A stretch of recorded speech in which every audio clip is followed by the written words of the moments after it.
Water.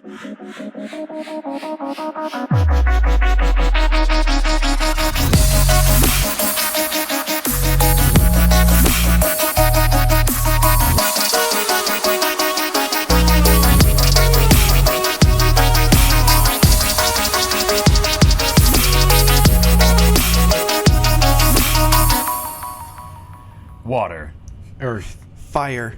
Air. Long ago, the four nations lived together in harmony. Then everything changed when the Fire Nation attacked. Only the Avatar, master of all four elements, could stop them. But when the world needed him most, he vanished. What's going on, everybody? Welcome to another episode of The Men of Zen, an anime and apparently cartoon research podcast. My name is Brent. I'm Phil. And I'm Aiden. If you didn't guess by that intro, and you better know exactly what I'm talking about, we're talking about Avatar, The Last Airbender. Holy mother shit. I love this cartoon. A lot of people actually... Or anime. Right, yeah. So over here, what's interesting is that it is, in the States, it's not considered an anime. It is considered a cartoon. But in Japan, it was largely considered an anime because their definition of anime is just animation. It does not matter if it came from Japan. People in the United States are like, it's not anime because it didn't come from Japan. Well, yeah, I mean, you buttholes. That I can understand, but it also has a lot of anime reference. Like, it has a lot of oh, absolutely. Oh, like it has. Oh my god, I can't think of the word for it. It has. The creators of it were inspired. There you go. They were inspired by a multitude of different animes. Oh, 100%. Like Studio Ghibli was one of the biggest influences for Avatar: Last Airbender. Absolutely. The other acronym that we're probably going to use a lot is ATLA, that it tends to go by online. So we're not going to say Avatar: The Last Airbender, Avatar: The Last Airbender a million times. It's ATLA. I mean, I might shorten that a little more and just call it Avatar. Yeah, I might just say Avatar too. ATLA. ATLA, produced by Nickelodeon Animation Studios, co-created by Michael Dante DiMartino and Brian Konietzko. Aaron E. has as writer, aired on Nickelodeon for 3 seasons from February 2005 to July 28th. I have seen this show so many times. It's stupid. I love it. And I rewatched it again for this episode, full well knowing that I'm like, it's going to be a great time. It's such a good show. There is no excuse to not watch it. Right. You guys have both seen it already, right? Oh, yeah. I've actually only watched it once in its entirety. I watched about... Audible gasp. I did not get through all of it before recording this. I got about halfway through book 2, Earth. Okay. Man, but I made it halfway through Korra. I live a very busy life. I guess I get to watch this at work too. Yeah, anybody that listens to this at my workplace, you tell no one. This will ruin my podcast. Don't ruin the podcast. Oh my goodness. Brent knows where you work. I do. I know 100% where you work. Schminky, looking at you, Schminkadelic. Oh man, it's such a good show though. It is. It's a good feel-good show, but also has some great action pieces, some amazing music. I mean, who can say they've watched this and not liked it? Me. I'm just joking. But, get out. But it stands out for me. Like, it stands out more as I feel like it's more of an anime because when you think of kids shows, you don't really think of the themes they covered in Avatar.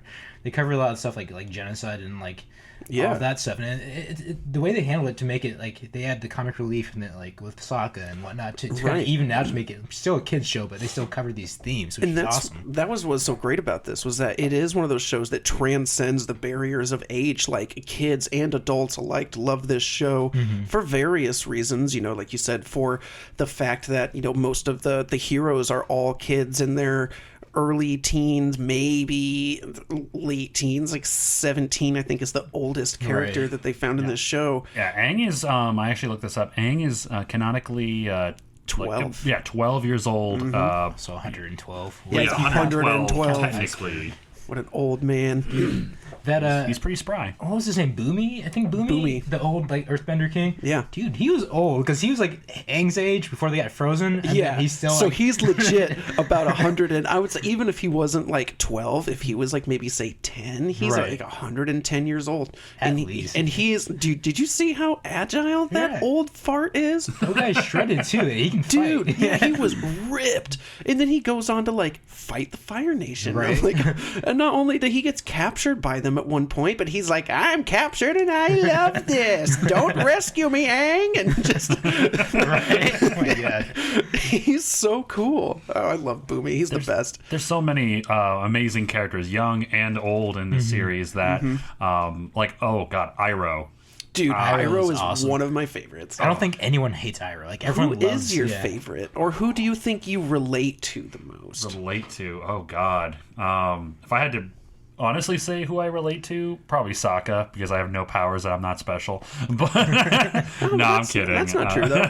His power is creativity. He also That has is a fair. boomerang. He does. He also gets a sword later on. He basically, because he's the only non-bender in the main cast, he's got to come up other ways. Yeah, like you said, he's creativity, his weapon use. He's a great swordsman. I mean, yeah, like, so they even give the people that don't have just bending powers in general some time and spotlight, and it's a really cool thing. They don't leave anybody behind. Yeah, absolutely. Did you know, real fun fact that I found, Asaka is another one of those words that translates from Japanese to I see, not like physically seeing, but like, I see, or I get it, or oh really, like, because he's like, he's supposed to be like logic and, you know, thinking abstractly or discovering information, being inventive, which is exactly what Sokka is. He's not necessarily logical or smart, but we learn that, you know, he is absolutely creative, and he has to be, because, you know, he needs to keep up with Aang, who is the avatar of all four elements: air, earth, fire, and water, and then his sister Katara, who is a waterbender, and later through necessary means becomes a bloodbender, which is rad. That is such a scary power. See, that is actually something really cool that before I even watched the show, I always thought, oh, it's just, you know, the four elements. Cool. The Avatar controls all four. But in all honesty, there's actually, first of all, 5 fundamental bending styles, but then each one of those has their own sub-bending skills. Like you said, the water's 2 subclasses are blood bending and healing. They can do ice too, can't they? No. Yeah. Well, it's not necessarily that I think it's different forms of bending. It's just to the degree that you can water bend. Right. They refer to it as essentially as like subclass of bending. Yeah. For example, airbending their subclass is soul projection. Yeah. So most airbenders can actually learn to soul project. Okay. It's a lot of like their meditation and stuff. Yeah. Earthbending can their subclasses are metal bending, which we saw one of the main characters do, Toph, and that was one of the coolest episodes The and scenes. inventor of metal bending. Just was like, you know what? I've never heard of anybody doing this. I bet I can. And she just straight up does it, and it's great. Lava bending. Yeah. That I think was only in Korra. I don't think that was ever in the main series. No. I don't remember it in the main series. And then seismic sense is something that most earthbenders can learn. Then we have of course fire bending, which has combustion bending, which we saw one of the antagonists for a couple episodes straight Combustion Man. Yeah, he straight up can just make things explode. So I was wondering about that. I didn't know. I was wondering if that was like a different like. There's just a different kind of thing. So I guess he was a firebender, but through some means he lost his ability to firebend, and through a series of experiments he learned to firebend using only his mind. Yep. So he's still firebending, but he's like projecting it with his brain power. Right, and it causes like explosions. Yeah, there's a girl in Korra with the same like third eye as him. Yeah, they explain it in Korra. I just watched that episode today. Nice. And then also they can generate and redirect lightning. So it's not lightning bending. It's just the ability to generate and redirect, which is a very, very tough process to do. And only a handful of firebenders have ever learned to master such a technique. And then finally you have the bending skill that has originated from, I guess all the other abilities originated from, energy bending, which removes and imbues bending into other people, and it's something usually only the Avatar can ever possess. Okay, yeah. Which is something really cool that Aang will eventually learn to like steal or take bending powers away from really bad people, and that's that's such a cool. I just concept. think of that meme, like when you turn 30 and you take the bend of your knees. You know what I'm talking about? Like, oh yeah, it's like, what did you do to me? I took away your bending. And like, not that. So again, this episode is all about Atla. We're actually not going to talk about Korra a whole lot, but I will say, just to throw this out there, the first good portion of Korra is about somebody that learns to take away people's bending. Which is pretty rad, and he's not the Avatar, obviously. So they're like, how does he do it? It's really cool. So if you've already seen Avatar and haven't seen Korra, stop what you're doing, leave work, stop your car, pull off to the side of the road, and start Korra. It's on Netflix. Right. So is Avatar. You can watch both of them on Netflix now. But let's get into this a little bit about what exactly Atla is. An Eastern-inspired cartoon world in which some people can manipulate one of the 4 classic elements, air, earth, fire, and water, by using a special innate ability called bending. Only the Avatar has the ability to bend all 4 elements, and they are responsible for maintaining balance among the 4 nations, which there's a nation that correlates to each one of those elements, and the Avatar also serves as the bridge between the physical and the spiritual world. The series was created in a way that combines both Western cartoon and Eastern anime styles, as well as some South Asian, New World, Inuit, what was this? Cyreniki influences. Those are like South Asian, Indian. New World is kind of like 16th century Europe. Inuit is Eskimo from Greenland, the Arctic and subarctic, as well as Siberian. The series focuses on a 12-year-old boy named Aang, the current Avatar and the last known survivor of the air nomads. After being frozen in ice for over 100 years, Aang and his flying bison Appa are broken free from the ice by Katara and Sokka of the Southern Water Tribe. They are later joined by Toph of the Earth Kingdom, and together they help Aang master all 4 elements so he can battle against the Fire Lord Ozai to stop him from conquering the world. The Avatar's story is not the only one being told, however. This is also the story of Zuko, the exiled prince of the Fire Nation, son of Lord Ozai, and Zuko's uncle, Iroh.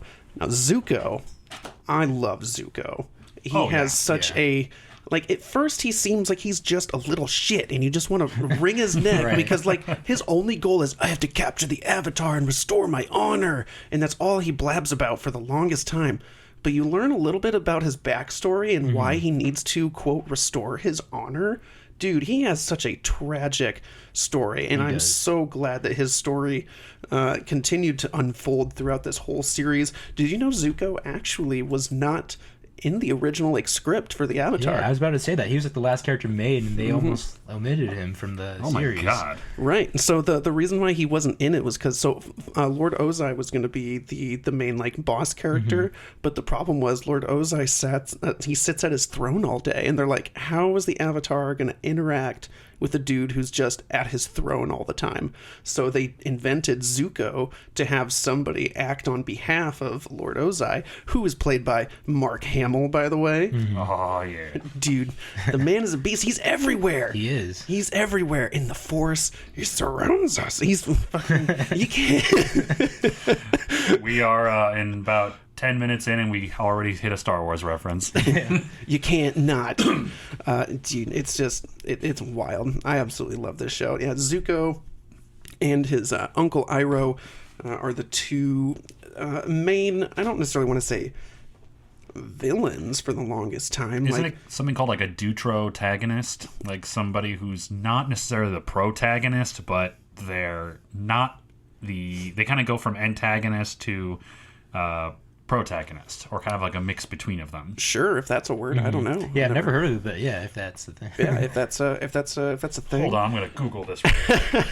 Yeah, he definitely does have like the best character development out of all the... I would say the main cast. Oh, 100%. 100%. So, Zuko, again, is the exiled prince of Lord Ozai, who is... trying to restore his honor by capturing the Avatar. And when he was, exiled, it was him and his uncle. And his uncle Iroh is actually acting as... Originally, he was acting as just his mentor. He wasn't his uncle at first. But through just story development, they're like, well, no, he needs to be more than just his mentor. And Uncle Iroh has so much wisdom. It's insane. Like, some of the things that he has to say in this show, I'm like, yo, that makes the most sense of so... Like, it's crazy. Right. So I did look it up. Let's see. I'm going to horribly pronounce this. Deuteragonist. You can press the microphone thing. Yeah, hold on a second. Oop. Oh, I don't think I have his... One moment, my folks. tablet here. Deuteragonist. That word. Deuteragonist. The person second in importance to the protagonist in a drama. Yeah. So he's the second protag, essentially. I can see that. He's the Vegeta of the Yeah, he absolutely is the Vegeta. But he does win. He gets to win at least a couple times. Not against the Avatar, though. I mean, technically Vegeta doesn't win against Goku. No, you're right. But in this case, so I don't know. Is he like? Yeah, I guess he'd kind of be like Vegeta, but he's not like Vegeta's trying Or like Piccolo even. to be almost more like Piccolo, where Piccolo for a while is like DBZ is all about the Namekians, and then just kind of out of nowhere everybody stops giving a shit about the Namekians, and they just Piccolo just wears a hat and goes out in public. People are like, oh yeah, he's just another guy. I get it. I don't care if you're green or antennas or whatnot. So it starts with, even in the very first episode, it doesn't take a whole lot of time getting there. Katara and Sokka are just adventuring through their southern island area on the south subarctic, and they walk on some thin ice, and the ice starts breaking up, and underneath this ice is this gigantic iceberg dome shit, and they're just like staring at this thing, and they're like, oh my god, there's a kid in there, and a giant, I don't know what the hell that thing is. It's Aang's flying bison. It's like what was it? I know they said it was a mix of something. Yeah. It's a buffalo and some other shit. It was so... I know the design originally was inspired by Cat Bus. Yeah. From Studio Ghibli. Is there a reason why like all the animals always are like a mix of two? Is there a reason for that, or not necessarily a reason, but that's just kind of what happened. Okay, like they are cool. They came up with a lot of crazy and really interesting designs. Yeah, Aang gets a little what the hell is that? Momo. He's a lemur bat. It's a lemur and a bat. Lemur yes. I don't remember what the hell is that thing. What's he called? A flying? Is he a flying? I have no idea what the actual. I don't remember name what was, they called him. Is he just a flying lemur? I think he's just a lemur bat or something like that. I think it was like flying lemur. Or something some like weird that. shit like that. I don't know. It's freaking weird. But yeah, they come across Aang in this frozen ice thing, and they save him, and he's just suddenly, basically, he's like, oh, what year is it? And he's been frozen in ice for 100 years, and he's like, oh no, I done screwed up, because when the world needed him most, he vanished. So during his time he was gone, the Fire Nation started taking control of all these different areas, just like this, like a totalitarian government do, and they just started, wiping out anybody and everybody who wasn't Fire Nation. They were attacking the Water Tribe, they were trying to take over the Earth Kingdom and failed many times. And it's interesting because through the story, they later tell you that it wasn't always like that. The Fire Nation was once, a place of peace and harmony, and we actually find out that it was through through Zuko's dad. And was it even his? No, it was his grandfather. It was his grandfather. Yeah. Yes, his Or even, grandfather started. great-grandfather. Because it's a 100-year war. So because it was whenever, like, whoever the Roku, the Avatar before. That's his friend. He's friends with like his grandfather, or was it his grandfather? Yeah. I think it was his. Yeah, it was his grandfather. So the way it works with the Avatar, which fun fact about the word Avatar itself, translates from Sanskrit to mean those who descend. So the Avatar is something that works that when an Avatar dies, the Avatar's spirit essentially is reborn into another person in a later generation. So the Avatar has technically been around basically forever. It's just a matter of who is the Avatar. If you can bend all four elements, you are the Avatar. So the previous Avatar, Roku, which it cycles through different elemental yeah, styles too, Yep. like which nation that they come from. So in the Yep. current cycle of Atla, it's Aang, who is an airbender. In the previous one, it was Roku, who is a firebender. And so it starts with like Roku and Zuko's grandfather were like really good friends.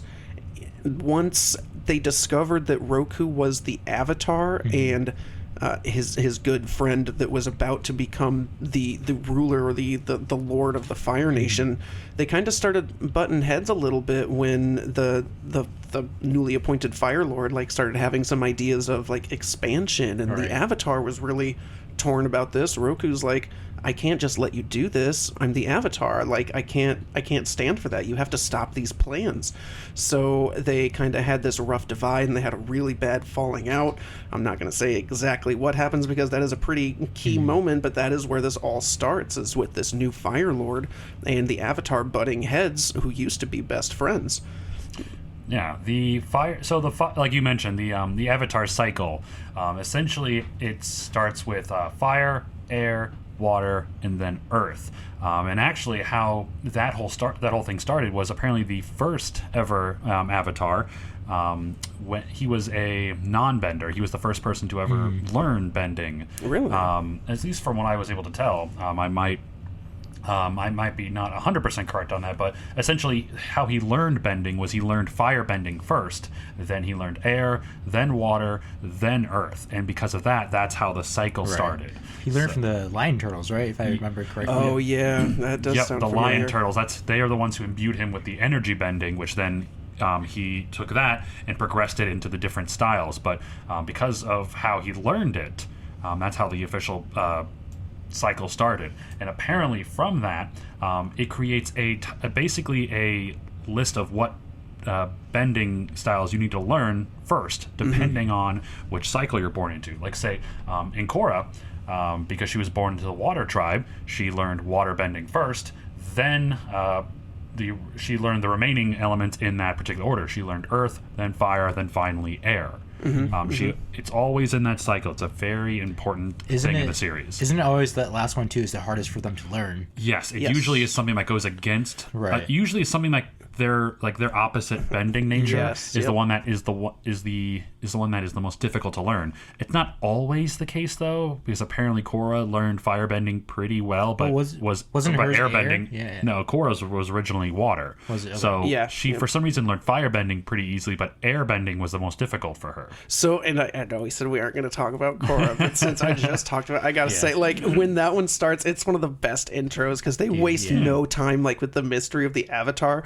Korra, like, so she's really little, and, like, some troops come to, like, her parents' house because her parents notified somebody. They're like, hey, we think our daughter is the Avatar. And these two guys show up, and they're like, what makes you think your daughter's the Avatar? And she literally just busts through the room and goes, like, fire, earth, water, and she literally comes in and goes, I'm the Avatar, deal with it. Right. Like, it's hilarious. What the hell? awesome. So she just straight up can use these Yeah. abilities Yeah, like she nobody was like else's? she was like Just 5, and she's like, Yeah. You haven't seen Korra? I haven't seen any Korra because here's the thing. I've heard, and this is personally, I have heard not a lot of great things No. about Korra, No, and that that's is why I wrong. That is never wrong. tried I to look into who it. have you talked to other than me and Aiden and Zach about I mean, Korra? this is something that's just been something I've gotten told over the years. So- and negative, I not actually by me watched- or They see what I was told was that it's not nearly as good as the original Wrong. Atlas. I think it's better. It's almost. I honestly, would say at least as good. Yeah. Well, so I would also say it's more mature. They definitely touch on a lot more difficult to deal with, and like just more mature topics. Right. Like, I don't want to go a ton into yeah, Korra, no, No, and that's but fine. Like, here's the thing: I've learned recently in my older years that I can't judge something unless I personally watch it, listen to it, or just experience it. So it's like I took what they said, and that probably did stifle me Right. from wanting to watch it. But I actually, for the first time, I didn't watch the full series of Avatar until probably like 2 years ago. Right. So same. Same. Yeah, and say Zach. Well, no, a little earlier than that, but yeah, Yeah. continue No, with you're good, Zach you're good. because mine involves right, Zach with okay. Korra though. With Yeah. Korra, So when Zach lived with me, He actually he owns Korra, so he let me borrow it, and I watched it. I watched Korra before I watched Avatar. Oh. And I really liked Korra a lot better than Avatar. Like, I both love them, but Korra just has a different feel for it to me. It's more serious, and I thought it was like really badass how they like incorporate the sub bending. Like, my favorite element is metal. Like, if I could be an earthbender that could metal bend that. Man. Yeah, We're absolutely going to do an episode in the future on Korra. Like, there's so much to talk about with Korra alone. But there is quite a bit of information to cover. So I want to go a little bit into just the creation of this show. Atla was co-created and produced by Michael Dante DiMartino, who left Family Guy. He was working on Family Guy to work on Avatar, which honestly, kudos, because him and Brian Konietzko are geniuses. Like, the way they did this show was so smart. They worked at Nickelodeon Animation Studios in Burbank, California. The animation was mostly done by a South Korean studio, JM Animation, and I don't know if this is DR Movie or Doctor Movie. I'm not 100% sure. I would love to be like Doctor Movie. No, I think it's DR Movie and MOI Animation. DR Movie was based out of Seoul, South Korea, with other headquarters in LA, Tokyo, and Qingdao, China. They worked extensively with Nickelodeon, Sunrise, Warner Brothers Animation, Gonzo, and Studio Ghibli. DR Movie is the only Korean contract studio with which Ghibli has worked. JM Animation Co. Limited is a Korean animation studio founded in 1997, headquartered in Seoul, South Korea. The company provided animation production services for 32 episodes of Avatar: The Last Airbender across all 3 books. They don't call them seasons, they call them books, which is rad. Right. Because in each book is supposed to represent Aang, or the Avatar, learning a new element that he is, attempting to master. Because at the beginning, he only knows air, which is really cool. But again, he was like training when he was really young before he was frozen in ice. So under the supervision of Yuje Myung, the company carried pre-production animation for The Legend of Korra before the work was transferred to Myung's newly formed company, Studio Mir.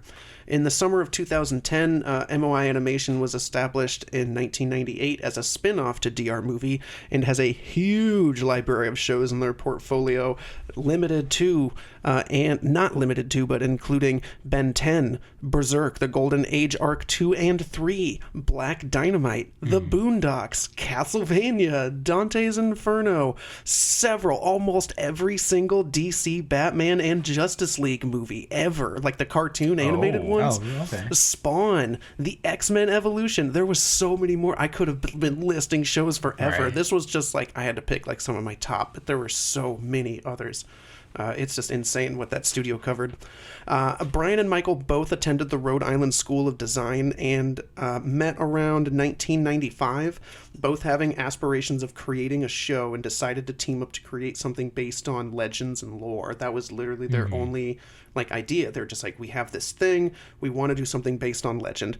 So in March 2002, they approached Eric Coleman, who is the head of development at Nickelodeon Studios. And Eric Coleman plays a key piece in this. He is a big deal here. After meeting, they discussed the various aspects that the show needed to contain when they pitched to Nickelodeon. His biggest advice was it needs to be kid POV. That was the emphasis of Eric's advice for the pitch. Whether it was a child hero or the main character, as the main character, or a non-human character that kids can relate to. Originally, the main character was sketched as he was supposed to be a Cyclops robot monkey thousands of years in the future. What? Sounds like Avatar, right?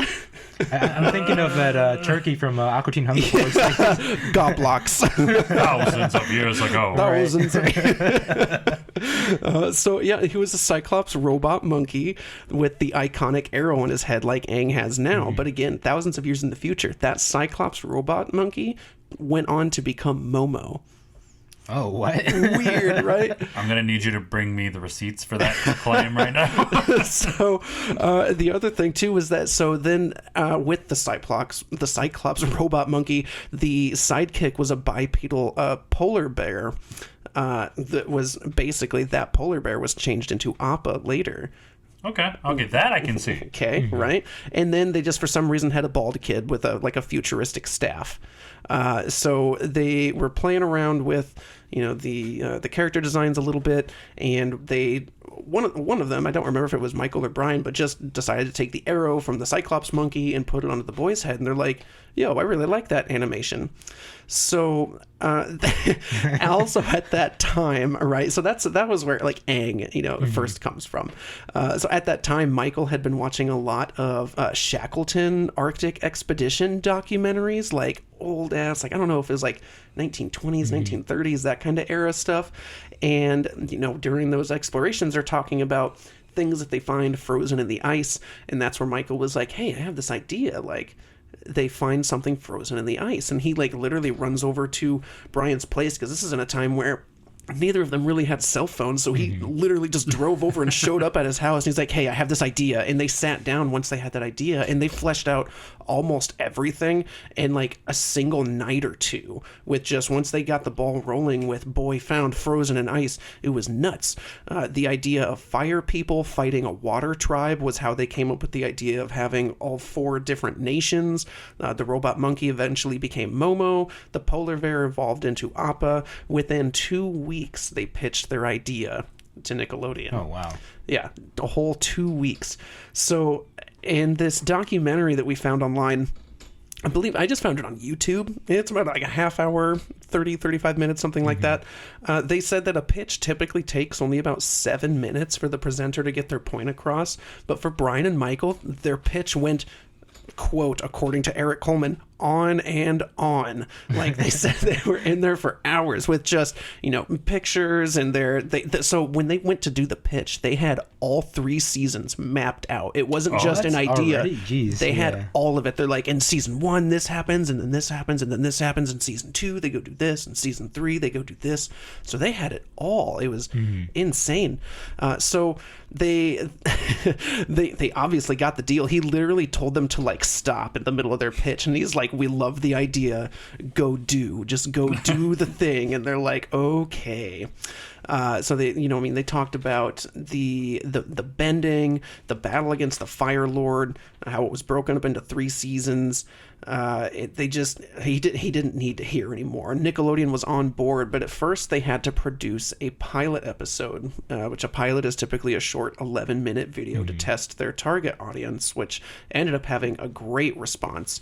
I didn't find this pilot episode. Well, actually, that's not true. I'm not gonna lie. I totally forgot to look up this pilot episode. Did either of you try to find it or watch it? I did not. No. So, apparently, they streamed it on Twitch at one point not too long ago. I guess it wasn't like terribly different. So the pilot episode for the series was made in 2003. It was animated by Tin House Inc., written by Michael Dante DiMartino and Brian Konietzko, and directed by Dave Filoni and Mitchell Musso. Mitchell Musso voiced Aang in the pilot, but was later replaced by Zach Tyler Eisen when the show began production. In the episode, Sokka and his sister Kaya, later renamed to Katara, must travel the world to find masters for Aang, who is the Avatar. However, they must evade a critical foe, Prince Zuko of the Fire Nation, who wants to capture Aang. With the success of the pilot, they handpicked a team that would create the first season of Avatar, one of the most important people being Sifu Kisu. Now, I know you said you watched that documentary? If I have the link that you sent me, then I watched a little bit of it, yeah. A little bit, okay. Did you get, so Sifu Kisu is like the man when it comes to this show. He was the martial arts expert that determined all of the different martial arts styles that represented each of the 4 different nations. There was also Sifu Manny, who, looking at this dude, Sifu Manny just looks like you would go to any anime convention, the really rotund, bigger guy with the glasses who's got, like, for some reason, a longer, like, greasy-looking ponytail. The milady kind of guy. Yeah, he does not look like he would be agile at all. Turns out he is one of, like, the only masters of a rare martial arts Dude, yeah. Yes. I looked up some of his fighting videos. His students are like devoted to him. And he does demonstrations, and his demonstrations are insane. Dude, he would whoop your ass. And what's great is, so he did the martial arts style, or I guess more specifically a not a fraction, but a fractal, I guess, of what Toph would use for her martial arts style, because she's blind. So his style, whenever I find out where I put that down, I don't remember what I wrote that. It's Chu-Ka. It's or the southern praying mantis style is what it is. That was what they decided would be perfect for Toph, because it's really close quarter combat moves, but it's all like really like slappy and arm twisty, but it's like the way that he held like his fingers and stuff, like when she does the fight scenes, it's like scene for scene, like that's exactly how that martial arts is. So funny thing about Toph, she was originally supposed to be like a big burly man. Yes. Yeah. Toph was supposed to be a dude at first. So actually in the show, if you didn't know, they show that the character that they were originally going to post as Toph, he's one of the guys in the show. I don't remember which one. When they did the reenactment episode, right? Yes. Yeah. He was just the big guy. There's like, no, not him. No, he was a different guy. But that is why that was funny, is because of that. So there's an episode where they do, like, the Fire Nation puts on a play of the Avatar and like the Avatar's story, and they try to use it just to make fun of the Avatar. Like, the Avatar's a joke, and he's gonna lose to the Fire Lord, and they play it up like a Japanese like a Broadway show kind of thing. It was a funny episode. I'd watch it if there's a real one just like that. Absolutely. I'd definitely, like. I would love to know, like, at what point during the production of this they're like, get me Mark Hamill. Right. Like, we need him. The voice acting for this, like, this whole show is amazing. Like, all the cast. Well, Mark Hamill plays an amazing villain, though. Like, in so many, I mean, he does the Joker. Again, don't judge me. I don't know how I know this, but I'm pretty sure he plays the weird rainbow dragon thing in My Little Pony. Suspect. I have questions for later. Also, I was actually just looking this up, like how Mark Hamill got the role. Yeah. So I couldn't. It didn't tell me exactly how he got it, but what I do see here is basically during an interview, during a Reddit AMA, fans asked Hamill if he prefers to play good guys over villain roles. His response was, "I just look for really good scripts. I thought Avatar was so good that it was sure to be canceled. It seemed a little too deep, a little too intelligent for the kind of cartoon I was used to. So I was really delighted when it found an audience, and it showed that parents watch what their kids watch, and that a serious show that dealt with important issues could find an audience." Right. And go ahead. Okay. I'm just going off with your voice acting thing. For Azula, the way they cast that was this girl, I believe her name was Gray D. Lisa. Yes. She showed up, and she's the only one for Azula that did not yell. She just did a normal voice, and they like, yeah, you got it. Dope. I mean, which is perfect, because Azula totally has that like resting bitch face. Like, she's mean and just so Azula is Zuko's older sister. Yeah, I believe older. Is I she think older? she's no, she's younger. She's She's younger? younger. Yeah, because he was supposed to be like the one to. Well, I thought because he was the firstborn. Oh, he is. Yeah, he's the firstborn. He's the firstborn because son. he was supposed to take Yeah. on the mantle, but at a time growing up, she was the more talented one. She was looked at as like a genius at birth. She could master all these techniques while Zuko couldn't. Right. While he was a kid, at She's least. basically a prodigy. Yeah, exactly. And what was really cool about her is like her fire is not normal. It's blue, which symbolizes that her flames are hotter. Yeah. I think they explained that too. I think you have to have perfect like techniques to get that blue flame. Like any firebender can do it, but your technique has to be like flawless. Yes, Right. and that was one of the things that they like hint on during her training. So she was trained by these two old ladies to do her so firebending. Yeah. Oh man, I mean, they are like old, decrepit, hunchback. Like, you need to train more. Like if any of you guys played Elden Ring, you know those. You know what I'm talking about, right? I know. I've seen What it. are they called, Phil? What are they called?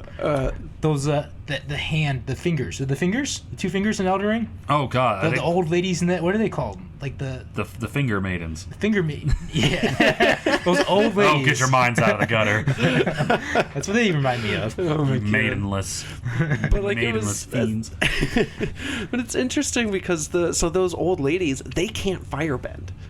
They don't know how, but they trained her how to firebend just because, again, they required perfection, and that was what she was about. And like her first training experience, she does like some fancy like fire kick spinny move with a jet of flame out or whatever, and she goes almost perfect. And she was like because she had like a single hair was out of place, like on her head, Right. like her hair didn't stay in perfect like form with the way she had it like Right. styled. And it's kind of shows that, well, actually, I looked this up here. Apparently, the reason why they chose to go with the blue fire, by the way, is to symbolize that how powerful she really was and how strong her fire was in comparison to others, which at the same time did not make a whole lot of sense, as her father, Lord Ozai, was stronger than she is, but his flames are orange. Yeah, well, again, that's kind of one of those things where it shows not necessarily strength, it shows perfection. True. That like and everything that- she did was to the maximum of her potential. Yes. Which is why like she had that big breakdown towards the end because she used to be just perfect about everything, but then when stuff started falling down, She's not used to losing. She's not used to like being outclassed. And another reason her fire was blue is because they wanted to. Let's see. Her apathy also accounted for her ability to create and direct lightning, the cold-blooded fire. Symbolized, she's cold. Like she is. Yeah, I would not want her like face her in a fight. I would definitely not. No way. And she is like the malicious one too, who was always on the Fire Lord's side. Like no matter what it was he wanted to do, she was the first one to be like, yes, do it. But to more extreme, if he'd be like, I kind of want to burn down that house, she'd be like, yes, do it, burn them all. Like do it. She absolutely would. Right, and the thing that stands out about too, like she's so ruthless. Like she does not like care. She'll like take you down if you're like just a perfect pure person. She'll kill you. Like she doesn't care. She'll do whatever it takes, kind of thing. Right. That whole family was full of incredibly powerful firebenders. Her uncle, her and Zuko's uncle, Iroh, who we talked about earlier in the show, which he's probably my favorite character because the Flame of the West, or the the Dragon Flame, Dragon of the West. Yeah, that's what it was. he basically was at his prime. He's Lord Ozai's older brother. At his prime, he was considered the strongest firebender, including like his father. Like He was supposed to be the original, wasn't he? yeah, he was originally supposed to be like the ruler, but because he lost his son, which there's a very sad episode. we need to talk about that episode right after this. That he lost his son in the war, and he just lost the will to fight. He lost his drive to be the emperor, and his father took notice of that and decided to promote. Crown his younger brother Ozai to be the ruler instead, and he became a general. And at that point, it was at that moment he realized that he didn't have the desire for destruction and anger, and he actually apparently firebending focuses on rage and anger and emotions, like negative emotions like that. Iroh's firebending uses calm, collected thoughts. He uses the ancient techniques of the Sun Warriors, the original firebenders. Yeah, he visited the original firebenders. That's why he has that. And that's why, like, even before he lost his son, he still was more of a calm, collected fighter than any of the other firebenders. That's all that tea, man. Yeah, it's right. And he uses that same teaching with Zuko. And over the course of the show, Zuko becomes so strong, he's able to fight on par with his sister, who always bested him as a kid. But Iroh, that was actually pretty sad. He's a very sad character in the show because not only does he lose his son, he essentially loses everything in the show. The voice actor unfortunately passed away. I believe it was before the last 7 episodes of season 2. And there's actually an episode where in the episode, it's actually like meant to be a tribute to him and his son in the show, but the backstory with that is that episode was actually meant to be a tribute to the voice actor who passed away. He was a great voice actor too. He did Aku from Samurai Jack. If you didn't know. Yeah. Mako was that guy's name, and his understudy Greg Baldwin took over for him in season 3. Now, what's interesting too is that in season 3, when they started recording that, Uncle Iroh only makes 2 appearances. Before I don't remember if it was the first 3 or 4 episodes. He only makes a couple appearances. He has no lines in any of those appearances. Yeah. He's 100% silent until Greg Baldwin comes in and starts taking over for his voice. He did a great job, just picking up the leftovers from Mako. He did a great job as Iroh. I could not tell the difference. Right. Well, he was his understudy for Uncle Iroh too, but he also, I guess, he studied under him. Greg did, so he wasn't just his understudy for this show. He was also being trained by him for other things.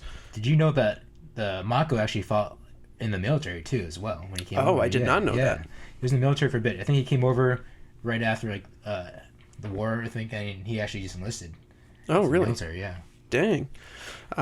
Man, but yeah, Uncle Iroh, such an amazing character. He's so strong. He's so prophetic, and he is such this wise old man that is constantly imbuing peace and taking the high road and really thinking about what is right and wrong. And he's trying to mentor Zuko this entire time, and Zuko is constantly just full of rage and anger because that's how he was raised by his father.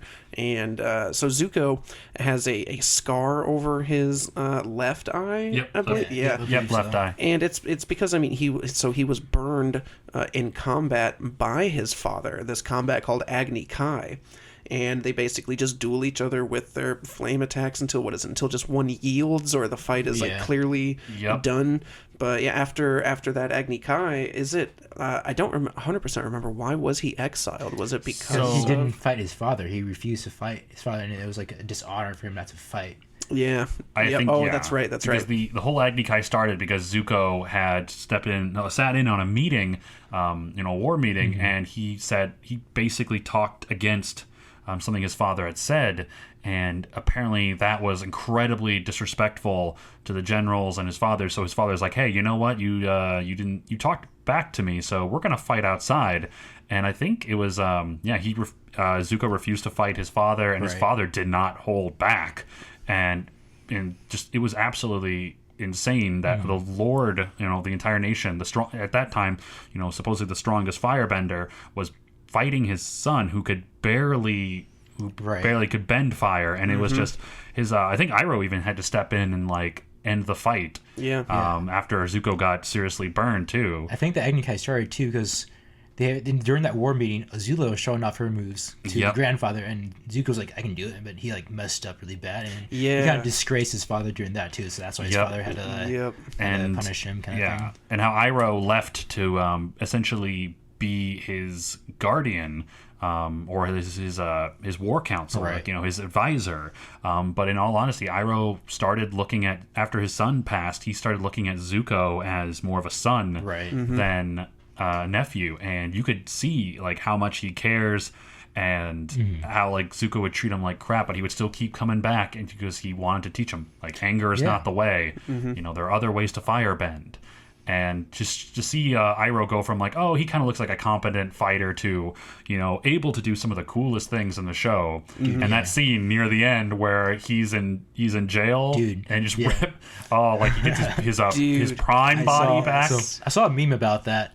They're like, "Oh, you're stuck in quarantine. What's your excuse for not working out?" Iroh was stuck in jail. And he got super buff. That was such a good episode. I love that whole bit of him getting buff was so good because he is trying to make him seem like he's still this weak, helpless old man as the guards are constantly coming back and checking up on him.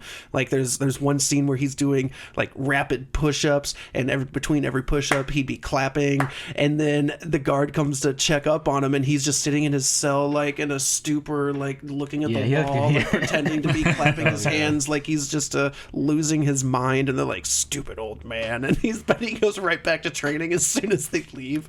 It's so good. This show has so many good characters. You know, like Uncle Iroh was probably my favorite character of the show, but like like we've talked about, Toph is a fantastic character. The Earth Kingdom Warrior Brigade, Women's Warrior Brigade. Oh I can't remember their names. The Kushin Warriors or no? No. Is that something Warriors? Yeah, I thought it was the Kushin Warriors. You're talking about like the one. No, it's no. You guys keep talking. Oh wait, you're talking about the Dai Li or not the Dai Li. That's a different thing. Brett's gonna look it up though. Okay. But yeah, they were great characters. I love Toph's just like straight up her goofiness, but she's a badass fighter. When she learned metal bending, like I said earlier, she's like, you know what? Has anyone tried metal bending? She tried to get out of this metal container, and she straight up just opens the door, and then she masters it by the end of the series, where she literally just grabs the floor, pulls it on top of her, makes an armor out of it. And it's such and it's the fights. The fights in the show are so good. So going with that armor, did you know she's blind, right? So do you know every single armor she has, she always leaves her eyes open for some reason. I was like, if you're blind, yeah, no, look it up. Every armor she makes out of rock or metal, she leaves her eyes open, but all her body is like covered. I don't know why. I was like, you have no use for it. Just make sure to totally close it off. I don't know. Maybe there's something about it. But it's the Kyoshi Warriors. That's what. I knew it started with a K. Yeah, that's right. I knew it started with a K. I was like, oh no, I have that. I couldn't find it. I was like, why did I put that in my notes? And I don't know why. Man, no, yeah, they are so cool. The Kyoshi Warriors are all female warriors that when they come to this little Earth Kingdom area, and at first like Sokka like tries to make fun of them because they're they're girls, and the typical trope of girls can't be warriors, and then they proceed to kick his ass, and he's like, okay, I'm sorry, like I didn't mean to like be like that, and he goes, please train me. And they're like, sure, but you have to abide by all of our customs. And he goes, well, sure, what do I have to do? And they literally dress him up as like one of the female Kyoshi warriors. It's so funny. Apparently the Kyoshi warriors were named after Avatar Roku's predecessor, Avatar Kyoshi, who apparently was a very tall, powerful, very like blunt, kind of like angry Avatar. Yes. She was known for her blunt attitude and she enjoyed fighting a lot more than the average Avatar did. Well, there was a great episode about that where there's a debate between whether Avatar Kyoshi kills a man who was like the leader of some other tribe or not, and the Avatar gang tries to sleuth this murder mystery out like over like 200 years later. They're trying to solve clues, and like at one point Aang, the Avatar, just imbues like the spirit of Kyoshi herself, and she just comes out and goes, I did it, I killed him because he was a giant dick. Like, uh-oh. Oh so good. It's like, no, I told them you didn't do it. Right. Well, I did. But like the way like she killed him too was kind of cool. She legitimately like pushed the island out of that's how she created like, Kyoshi Island. She's pushed like that part of land like out, and the guy just fell into like the little crevice that she made. Dude, I love that so much. That was such a good episode. Yeah, this show has just so many things that comedy, actually like good messages. The fights were great. Like the last fight of the entire show, Avatar versus Aang versus Ozai, and at that time Ozai is maxed out on his firepower because of the comet. Sozin's Comet. Sozin's Comet. For apparently it only comes around so often that it boosts the power of all firebending. Yeah, that's something that they don't really, that I guess we haven't really talked about a whole lot, is that there are certain elements that they can draw additional power from. Like if you are a waterbender under the light of a full moon, that's the only time waterbenders are strong enough to do blood bending. So yes, I heard a theory about blood bending, right? So here we are on this. So there are some people that no one has ever trained blood bending. People that do it just kind of do it during the full moon. Now, imagine someone that actually trained during each full moon how to use blood bending, that they can actually the theory is basically if someone actually did train, they could actually use bloodbending without the full moon. So I guess it was really like so through. I guess again, not trying to get into Korra a whole lot. They talk about that at the beginning of Korra, where bloodbending is actually almost they almost seem like it's called like its own style of bending entirely, because in Avatar they talk about how you can only bloodbend during a full moon. In Korra, there are a couple people that can only bloodbend any time other than a full moon. Right. So it's really interesting, but it's passed down through lineage. So if you're a bloodbender, your children can bloodbend. You just need to like teach them how. But with the instance in Avatar when Katara learns bloodbending, she learns it from this old decrepit lady who was at one point a prisoner of war to the Fire Nation, and she learned it out of desperation because at some point she, herself being a waterbender, if you're held prisoner as a waterbender, they make sure to not give you like any water to work with. They like try to dehydrate you and they chain you up and make sure you have no sources of water. So she taught herself that like out of pure desperation, there are other sources of water. You just gotta dig real deep to find it, and the blood does have water.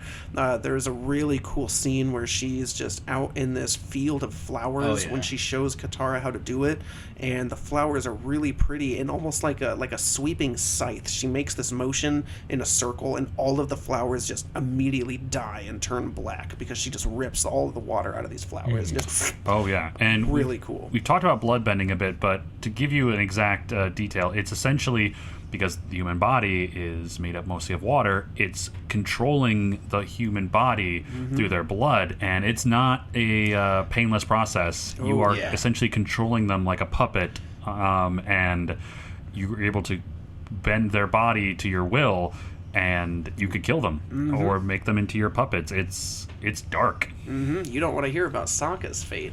Ooh, no. You find that out in Korra, but that ties into Sokka that. is the best bender of them all.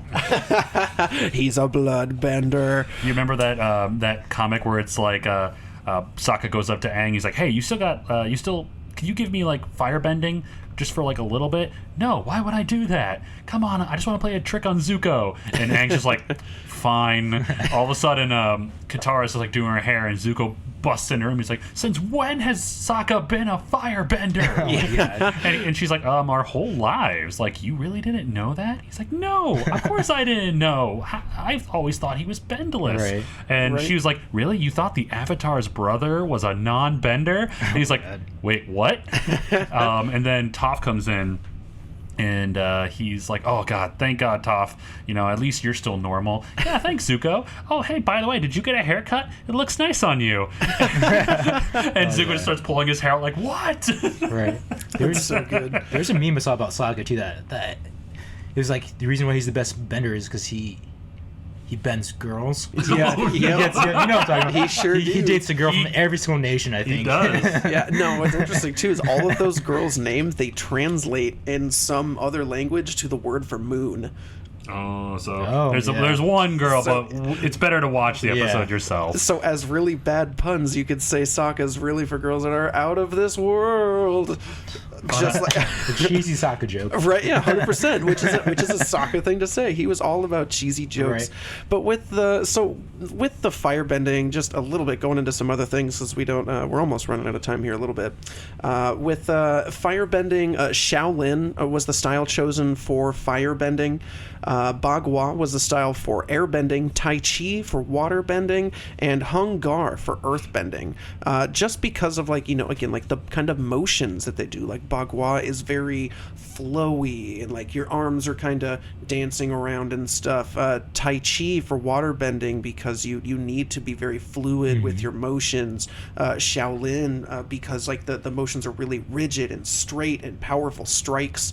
And Hung Gar for earthbending because Hung Gar, all the moves are all about your stance and your power and like how your arms are positioned really close to the chest. And then with Toph being an earthbender, she needed that additional praying mantis style from Sifu Manny, who was that master. Now, there was another master on there that came up with all of these other than Chu Ka, the southern mantis praying style. Sifu Kisu was a martial arts expert that determined everything else. And what's interesting is they found Sifu Kisu because Michael enrolled in a class just to try to learn some martial arts so that while they're making this show, they could have more, accurate fights. And through this class, Master Kisu just happened to notice that he was excelling rapidly and trying to, take it very seriously. And eventually they just kind of end up discussing why he's doing this. And he talks about this show and he's like all in. Kisu was like, I want to be a part of this. Let me help with this. So what they do for the show, which is really cool, is they actually just record a bunch of duels between Sifu Kisu and various other actors, and they record all of these live action. And then what they would do is they would take these live action clips that they record and would actually use almost some of the exact same scene for scene, like punch for punch, blow for blow. Those became fights in Avatar, which was really cool. Right. Yeah, it was really neat stuff. Choreography in the show is just great. Like, I will never not talk about how good the fights were, and just some of them are like dances, and it's so good. So many good things to talk about. And it's just such wonderful animation. It's some of the highest quality animation that you are going to come across, especially for a cartoon series that, came from a Nickelodeon studio. The other thing that I thought was kind of cool, too, is that the studio that they rented or had at Nickelodeon, they shared the same studio with the guys that made SpongeBob. So they were in the same floor, and they only had one bathroom. Is this the Avatar? No, this is Patrick. So the series is notable for borrowing extensively, from, like we said earlier, from East Asian art and mythology for its universe. Its creators employed cultural consultants Edwin Zane and calligrapher Siu Leung to help determine the art direction and settings. Its character designs are influenced by Chinese art and history, Hinduism, Taoism, Buddhism, yoga. Jerry Zuckerman and Benjamin Nguyen created the series' music and sound design together in the early development stages, and then went to divide the tasks. Zuckerman taking on the musical responsibility and Nguyen the sound design. They experimented with a wide range of instruments, including I can't even pronounce this one. It's like a guzheng, a pipa, a duduk, all just various instruments that they collected from different nations, just things that they thought made really cool, like tribal drum noises or some really cool paddles or drums or strings. It was really cool. They have a huge range of instruments. The style of the fictitious locations used in the series are based on real locations in Asia, sites such as the Forbidden City, the Great Wall of China in Beijing, where inspirations were for the Earth Kingdom, the city of Ba Sing Se. The Water Tribe locations were based on Inuit and Sereniki cultures. According to writer Aaron Ehas, early Five Nations designs were based on Japanese culture. To avoid accidentally making broad statements, they redesigned many settings and peoples to be more broadly inspired. For the final design, the creators went with a more Chinese style for the Fire Nation's clothing and architecture. For instance, the Fire Temple was based on Yellow Crane Tower, as its flame-like architectural elements were a perfect motif for the Fire Nation architecture. It's just so cool. Again, that art is just phenomenal, and the ways that they got inspiration from it, so good. Not only like we talked about the fights and the characters, and you just brought up the instruments. They actually from this show a banger was dropped. I don't know if you guys remember this in that episode, where you know what I'm talking about. Secret tunnel. Secret tunnel. Secret tunnel. Two lovers Mars. Yes, I will never not love Secret Tunnel. It's so good. You need to watch it to figure out more about this Secret Tunnel. It's an amazing episode. Yeah, just I mean, from a show that's for kids that hints on things like war, genocide, imperialism, colonialism, totalitarianism, gender discrimination, female empowerment, marginalization, oppression, all the philosophical stuff about fate, the destiny of free will. It's just nuts how deep this show gets. Set in a period in which the world is engulfed in imperialistic war initiated by the Fire Nation. While war is a constant backdrop, the show depicts these effects through the eyes of common people, the oppressed Earth Kingdom citizens, as well as the indoctrinated Fire Nation school children, where these kids in the Fire Nation are raised to, they don't even know what dancing is. Like so like Aang and the gang go over there and invade. Like they stay at the Fire Nation for a little while, undercover under the disguise of like Fire Nation people. Aang disguises himself accidentally as a Fire Nation school student, and while they're out and about like doing some investigation, they get stopped by some officers, and the officers are like, "Hey, we know what you're doing." And he thinks he's like caught for a second. They're like, "Oh no," and he goes, "You're supposed to be in school," and he's like, "Oh," and he literally enrolls in a Fire Nation school for a few days, where he learns more about the Fire Nation there than you ever would with any of the adults around in the show, just because he's learning like the history that they were taught, and he's like, as they're learning all this stuff in class, he's like, this is wrong. Like none of this. Yeah, it's all fake history. Fake news. It's all fake news. It's like North Korea teaching them like yeah, it really was. Like they were educating the kids wrong according to what, the current Fire Lord wanted them to know. So they weren't allowed to like have fun, basically. It was all serious business, all learning, all strict rules. And Aang throws a secret dance party in a cave, and like just a bunch of kids show up, and he's like trying to teach them ancient Fire Nation dance moves and stuff, and they're like, oh no, like they're really uncomfortable at first, like dancing. It's really funny just how he gets these kids to break out of their shell like for a single night, but in that one night, like he changes a lot of kids' lives, where he's like, it's okay to have fun.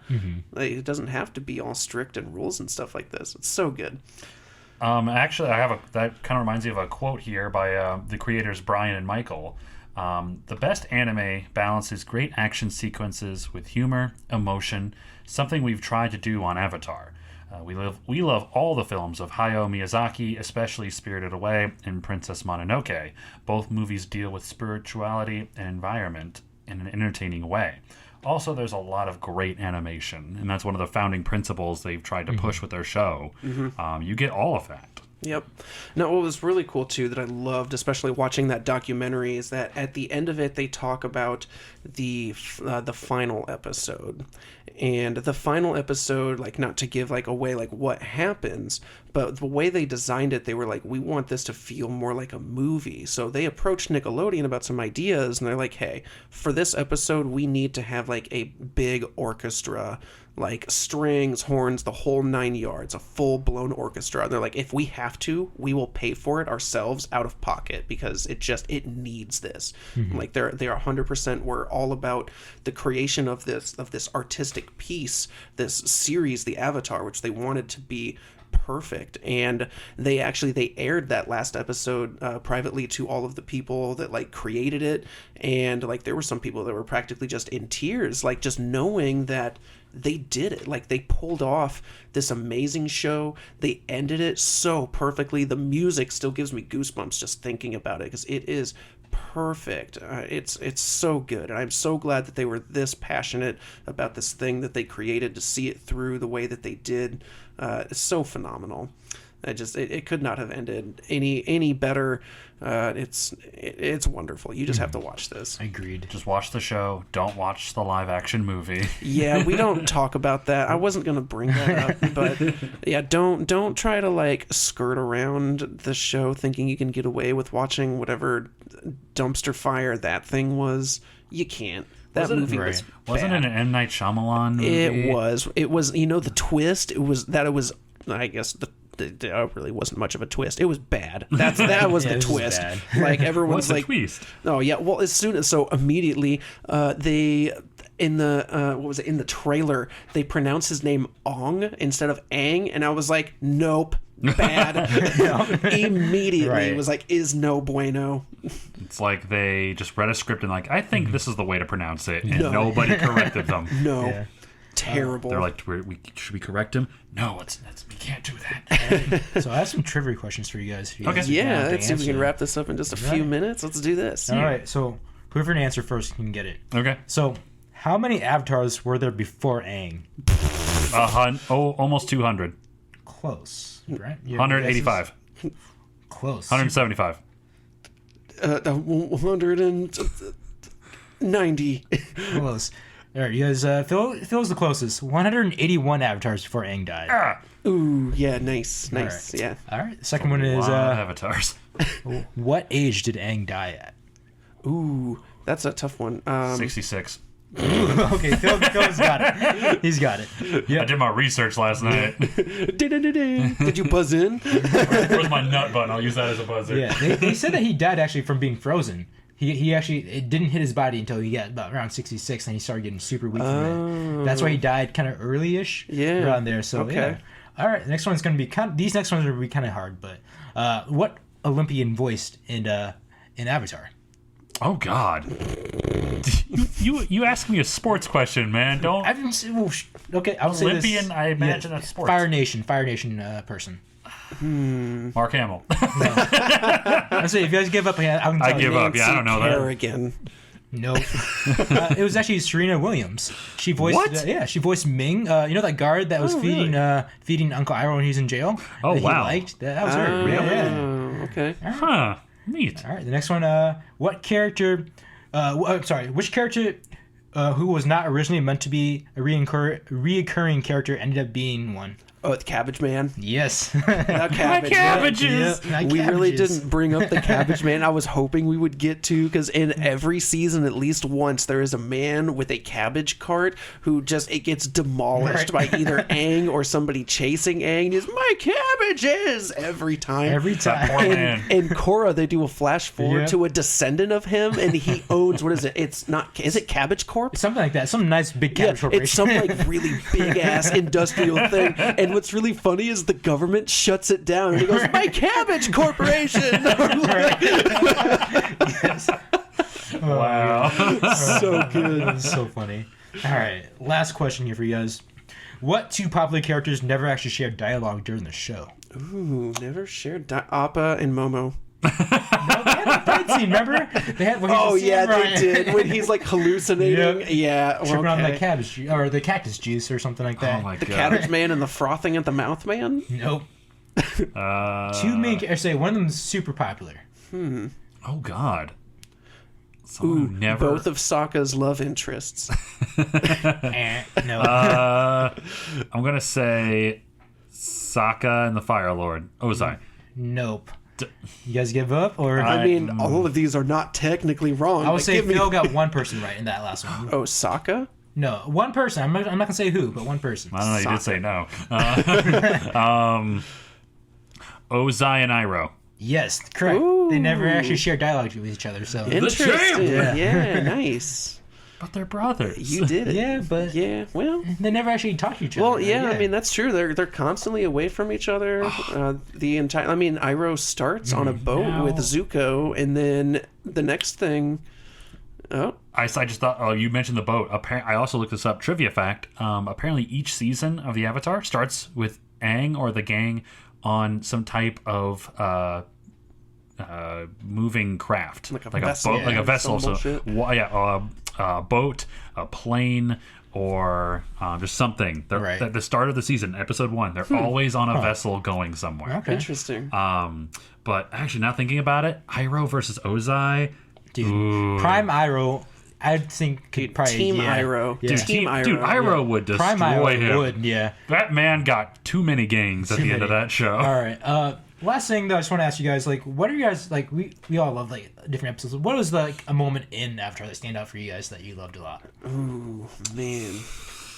That's tough. I'm not going to go into a ton of detail because it is kind of important, but at some point, Zuko, through Uncle Iroh, has this change of heart, and he realizes what his destiny is, and it's not to restore his honor to his father, Lord Ozai. It's to help the Avatar learn firebending, and so Zuko becomes his firebending teacher.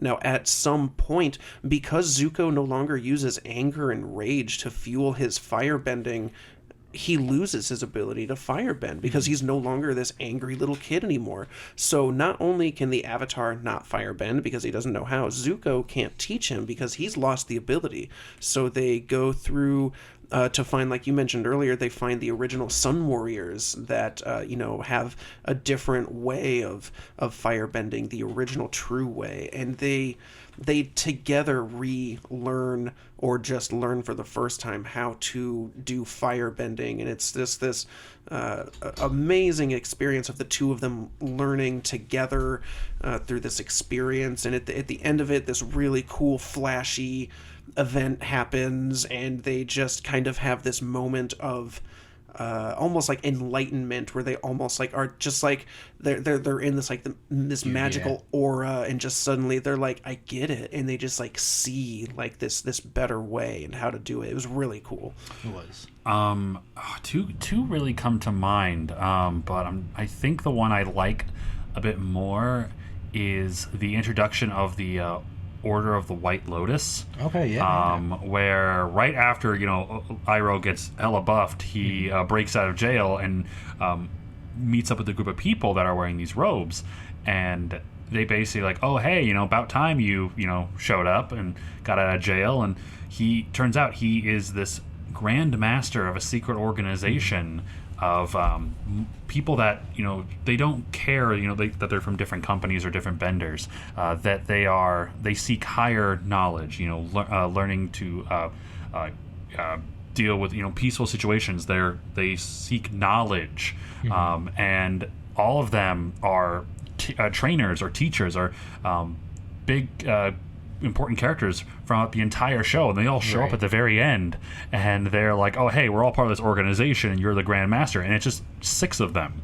It's like 5 or 6 of them, and they go up against a giant Fire Nation brigade, and this is during Sozin's Comet, mind you, so they're all just hella buffed, and these 5 or 6 individuals are wiping out this entire fleet. And with their abilities, and there's waterbenders, earthbenders, non-benders, but it's just such a cool scene of them just like advancing, and they're like, there's only this many people, how are we losing? And there's tanks that they knock over. It's great. It's a really cool, if not that, the fight scene between Zuko and his sister. That was cool. Yeah, where it's it goes completely silent and it starts playing music, and it's just it's basically a dance between the two of them, and it gives you goosebumps when you watch it. Definitely. What about you? For me, so I really like the island scene where going to the kind of later in the show, where Zuko and his sister kind of are kind of back together kind of thing, and they go on the island with the other Fire Nation kids. Yeah. I like that because it kind of shows them like they're still kids, they're still just trying to have fun and trying to socialize. Every anime has a beach episode. It does. This was their That's beach how episode. you know this is an anime. Right? But yeah, it really shows like they're still kids and they're trying to, and it shows a different side of Azula too. Azula's just like, hey, I'm trying to be cool here. I'm not sure how to talk to people, and you kind of see her in a different light. Like, oh yeah, she's just kind of socially awkward because she's just a strict, like, menacing, manipulating girl. But I mean, well, she was like trying, raised in military life, 100%. So like when people are like, "What do you like to do for fun?" and a normal kid would be like, "Oh, I like to read or I like to draw," she'd be like, "I like to listen to my father's war meetings about the newest models of tanks and planes and ships that come out," and everyone's like, "Oh, okay." Like everything she talks about is military, and they're like, "You are zero fun." Like when she hits on a guy, I think she was like, "We would make the strongest like offspring or something like that." Something like that, and then she just talks about like, I would like to burn down ships or something, and I was like, and the guy's just like freaking out because she was just like telling us. I thought it was funny. Like Dude didn't know Yeah. he was literally talking to the princess of the Right. nation. Yeah, not until they burned his house down. And it was really cool how they vented too. Like they all vented at a bonfire later on, where they kind of released like their own flaws. And going to with you, that's a big thing for Zuko too, kind of admitting all their flaws, and same with the Zula kind of thing. It was cool for development. So that was probably one of my favorite scenes. The other one is you remember June, the bounty hunter chick with the mole rat thing? Oh, Yeah. yeah. She was in, like, pretty early on in the series. I thought it was really funny how Iroh was not paralyzed, but everyone else was, and he pretended to be paralyzed so he can cuddle with June. Oh, yeah. and then she heard him, and she gave him the dirtiest look, and Iroh was like, "Shh, don't tell her." That was so funny to me. I was like, I forgot about that. Iroh, you sussy. Hey, you know what? You know what? Every guy needs some love. Right. But Iroh's now, the man. big question, though. Do we think this is an anime or a cartoon? Oh, anime, 100%. Yeah. I'd say so. I give it anime approval. Yep. Yeah. Yeah, 100%. Anime out of 10. So there you have it, folks. Avatar: The Last Airbender, officially an anime. We said it. Don't care what you have to say. It's an anime. Too bad. Word up. Yeah, we're going to wrap things up here a little bit. This has gone just a little longer than I wanted, but I want to thank everybody for listening. Absolutely. Thank you so much. This could not mean more to us than your listens, your shares. Please like, subscribe, share, hit the follow button, leave a comment, leave a rating. Anything and everything that you do will help this show out on whatever platform you choose to listen to it on. Thank you, thank you, thank you. I do want to give a really big shout out to Schminkadelic. You can catch his dance and trance tunes on Spotify, as he is the creator of our intro and outro. Once again, this is the Men of Zen. My name is Brent. I'm Phil. And I'm Aiden. Stay zen.